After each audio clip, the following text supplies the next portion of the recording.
Federal Reserve System is a strange creature. It's easier to say what it is not than what it is. Most people think it's a government agency. It is not. Those who have studied it say, well, wait a minute, this is a private banking corporation. You almost get half credit for that, but it's not really a private corporation either. It's a hybrid. And to make it more complicated, we can say it is a cartel. This is the amazing thing. The Federal Reserve System is a banking cartel. It's no different than a banana cartel or an oil cartel or the sugar cartel. It just happens to be a banking cartel. It's a group of very large and powerful private banking interests who have gotten together in a cartel arrangement, and they brought the federal government into it as a partner in order to use the force of law to enforce the cartel agreement. You see, with most cartels, if a member of the cartel wants to break out or violate the agreement, if they fixed prices, for example, and one of the members of the cartel wants to raise the prices contrary to the agreement, there's no way for them to discipline the member of the cartel and force him to stick with the agreements. But if you bring the government into the arrangement and convert the agreement into law, now all members are required by law to keep the agreement, or they go to jail. So this is why cartels always, throughout history, have always tried to form a partnership with the government, whatever government is in the locale where they operate. And so we come to the amazing conclusion that the Federal Reserve System is basically a cartel, a banking cartel, that has gone into partnership with the federal government of the United States so that the federal laws can be used to enforce the cartel agreement. Now that's a real shock. It was to me because, you know, when I started in this process of research, I thought, like most people, that the Federal Reserve was an agency of the government and that it was formed to protect the people, to protect you and to protect me and to stabilize the economy and to make sure that we didn't have much inflation or unemployment or all these bad things. And you know, when the chairman of the Federal Reserve comes before Congress or before the television cameras and he's asked to explain why they raised the interest rates this month or why they lowered them or whatever they did, the chairman always says, well, we did it for you folks. We did it in order to cool down the economy or to stimulate the economy or to create more jobs or whatever. It's always expressed in terms of, we did it for you folks. It wouldn't go too well if they said, well, we really did it because it helped the banks. People would say, what did he say? You know? But you can imagine the head of the banana cartel saying, well, why did you raise the price of bananas this month?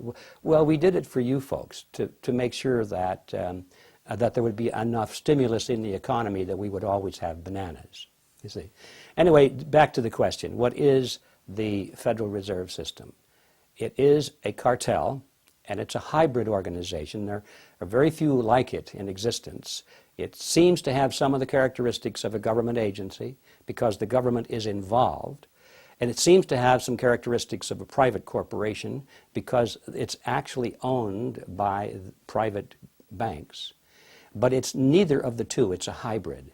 And when it comes to ownership, for example, the member banks actually own the Federal Reserve System, but those certificates of ownership do not carry the usual prerogatives of ownership. For example, the banks can't sell the shares. If you can't sell something, you don't really own it. And they can't even vote for their board of directors, you see. So what's this ownership business? It's merely a kind of a facade. It's a name, it's a word they give to it. Well, it's owned by the banks, but in reality, it is really a hybrid. It's a cartel that operates under the protection of the federal government, and the government has given it a monopoly, a virtual monopoly, to create the nation's money supply. Now, I have no doubt that the members of the Federal Reserve System, the banking cartel, want to see the economy as strong as possible. They don't want to kill the goose that laid the golden egg.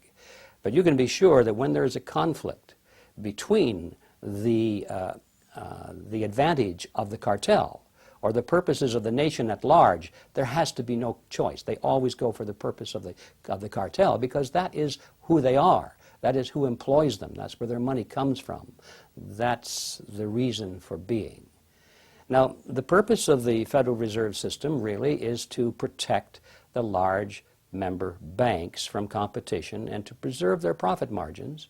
And as we've seen in late, when some of the banks get into trouble, the purpose of the Federal Reserve System comes to the fore, which is to pass on the losses of the banks to the taxpayers. They do this through Congress, generally. Remember, Congress is a partner with the Federal Reserve System.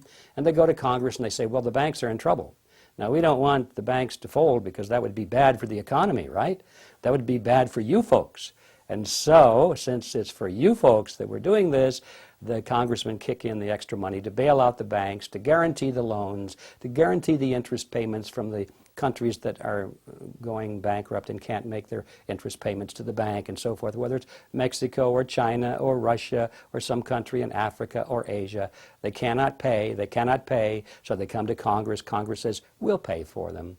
And it seems like it's a humanitarian thing, when in reality, all they're doing is transferring tax dollars from you and from me to these countries so they can continue to make interest payments to the banks, so the banks don't have to write off these loans as bad loans. So that's another purpose of the Federal Reserve System, is to pass off the losses of the cartel members to the taxpayers. And most people don't realize that, but when you see how it has operated over the years, it's very clear.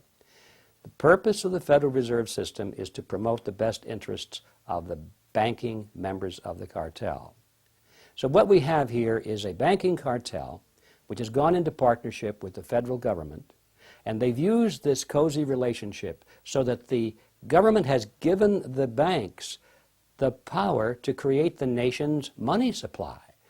The banks now, these private banks, have the monopoly over the nation's money supply.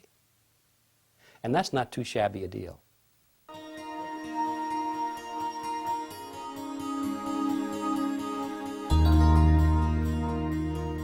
Money is created through a process that I call the Mandrake mechanism.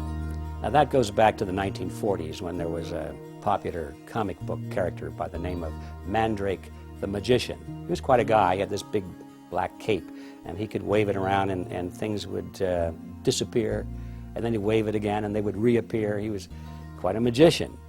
And I got to thinking about how money comes into being and how it's extinguished in the United States and much of the rest of the world, for that matter. I thought, aha, that's the Mandrake mechanism. It's magic is what it is. And it really is. It's accounting magic. Here's how it works. Now I'm going to make this very simple.